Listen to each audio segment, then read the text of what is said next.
Mimi nimekuja hapa kwa sababu wakati nilifanya campaign muliniambia mnataka sehemu ya kule shamba ya Kedong. Mukasema pale kuna historia ya Wamasai. Ni kweli ama si kweli? Sasa nataka niwaambie, ile mulikuwa mmepatiwa ekari 4,000. Mimi nimeongeza ekari 6,000. Sasa mtapata kama watu wa Narok County ekari 10,000 kwa ile mambo ya pale Kedong. Na mimi niko tayari kupatiana title deed zenu.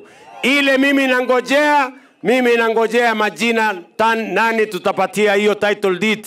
Wewe Governor Ntutu, ndugu yangu Mheshimiwa Aramat, Senator wetu, mama wetu wa county, mupangane, mupeleke list kwa Wizara ya Ardhi na Makao. Sisi tuko tayari watu wa Narok wapate haki yao kule Kedong. Tumeelewana jameni?